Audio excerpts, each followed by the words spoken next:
দুই যুগ পর বিশাল জয় নিয়ে সরকারে যাচ্ছে বিএনপি।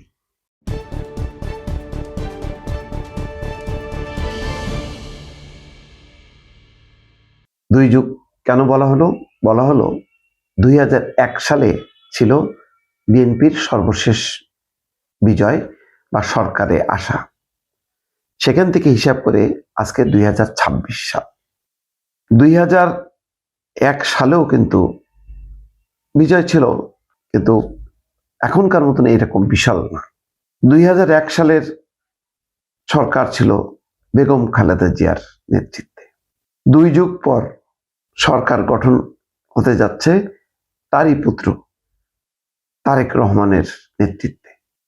2001-এ ছিলেন প্রয়াত মা বেগম খালেদা জিয়া, আর দুই যুগ পর তারেক রহমান।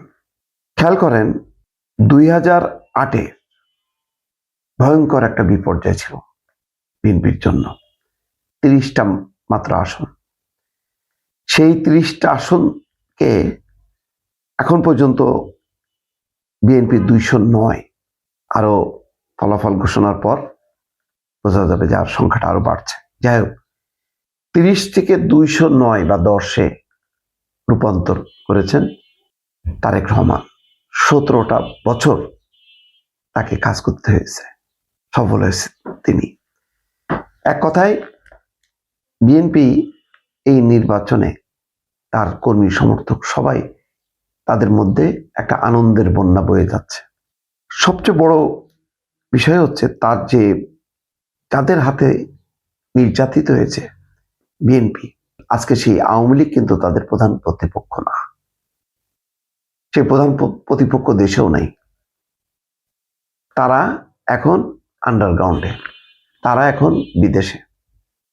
ফলে তাদের প্রতিপক্ষ এমন দুই শক্তি, জামাত এবং এনসিপি, যার অনেক পেছনে অবস্থান করছে, এবং এরা হচ্ছে তাদের মূল প্রতিপক্ষ আবার বিএনপি না। মূল প্রতিপক্ষ হচ্ছে আওয়ামী লীগ।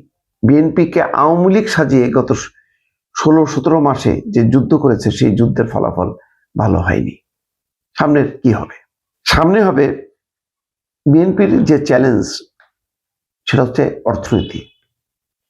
অনেকগুলো প্রতিশ্রুতি বাস্তবায়ন, সংস্কার বাস্তবায়ন।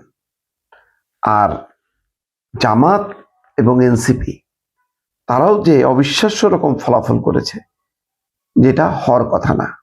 68টা আসনে এককভাবে জয়ী হয়েছে জামাত ইসলাম, আর 6টা আসনে এনসিপি। এটা হয়েছে শুধুমাত্র দেশে অন্যতম প্রধান দল আওয়ামী লীগ না থাকার কারণে।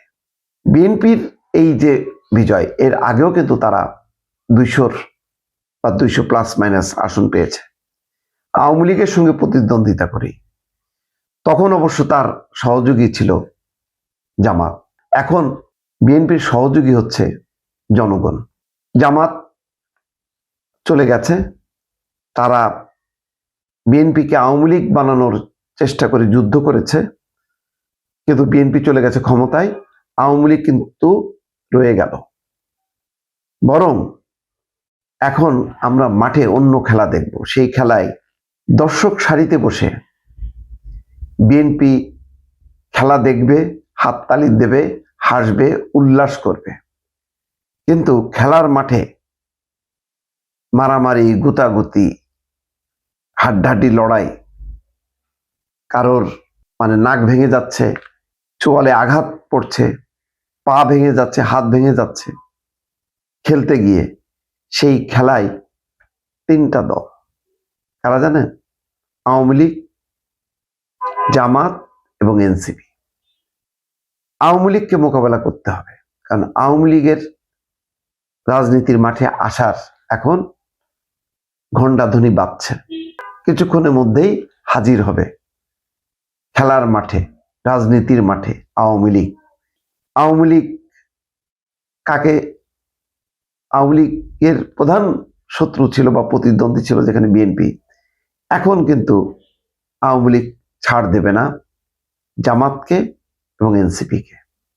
জামাত দৌড়াবে, এনসিপি পালাবে, এমন একটা পরিস্থিতি, তার আলামত কিন্তু দেখা গেছে। দেখেন এখন সংবাদ সম্মেলনে আসিফ মাহমুদ সজীব ভুইয়ার একদম মুখ চুপসে গেছে, মুখে কোনো হাসি নেই। নাহিদ ইসলামের মুখেও কোনো হাসি নেই। শফিকুর রহমানের কপালে চিন্তার ভাঁজ। আর নির্ভর হচ্ছেন তারেক রহমান, বিএনপির নেতারা।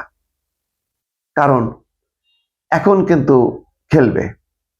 এই 17 মাসে খেলার মাঠে অত্যন্ত কোণঠাসা অবস্থায় ছিল বিএনপি, কিন্তু শেষ মুহূর্তে আওয়ামী লীগ তার নিজের স্বার্থে নীরব সমর্থন, বলা হচ্ছিল না যে নীরব ভোটাররা ভোটে একেবারে মানে বন্যা বইয়ে দিবে, ভোটের বন্যা বইয়ে দেবে, এবং তারা বিভ্রান্ত হয়েছে শেষ মুহূর্তে যখন নাকি বাড়ি ফেরার জন্য বিভিন্ন ট্রেন এবং লঞ্চগুলি বাড়িতে যাচ্ছিল, তখন ওই যে আনন্দ করতে করতে যে যাওয়া, সেখানে দাড়িপাল্লা জিতবে এবার দাড়িপাল্লা, ওই সাউন্ড তারা যুক্ত করে সোশ্যাল মিডিয়াতে ছেড়ে দিছে।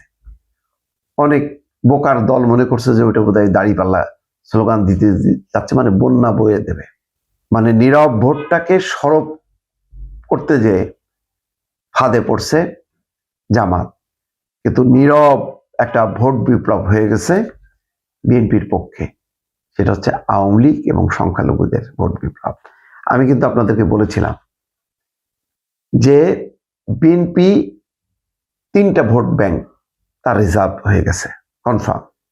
বিএনপি নিজস্ব, আওয়ামী লীগ ভোট ব্যাংক, সংখ্যালঘু ভোট ব্যাংক, আর বাকি থাকে 4টা ভোট ব্যাংক।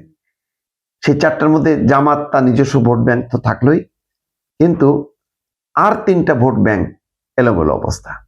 সেখানে কি? সেখানে হচ্ছে তরুণ ভোট ব্যাংক, নারী ভোট ব্যাংক, আর একটা হচ্ছে সুইং নিরপেক্ষ ভোট ব্যাংক। ঘটনাক্রমে ওই নিরপেক্ষ ভোট ব্যাংক যারা যারা ভালো মন্দ দেখে, তারা শেষ মুহূর্তে জামাত এবং এনসিপির বাড়াবাড়ি আচরণ এবং মব কালচার দেখে তারা ঝুঁকে পড়ছে বিএনপির দিকে। তাহলে 3 থেকে ওদের মোটামুটি মনে করেন 3.5 হয়ে গেছে, 3.5-এরও বেশি। সেখান থেকে খুব কমই পাইছে জামাত। আর নারী এবং তরুণরা দেখছে যে না বাবা, এ তো নারীদেরকে তো শিকল বাঁধার উপক্রম করছে, তারা ব্যাক করছে বিএনপির দিকে। তরুণরা দেখছে যে না, তোমাদের এই মববাজি আর চান্দাবাজির মধ্যে আমরা নেই, তারাও ব্যাক করছে। ফলে ঠাস করে নিচে নেমে গেছে।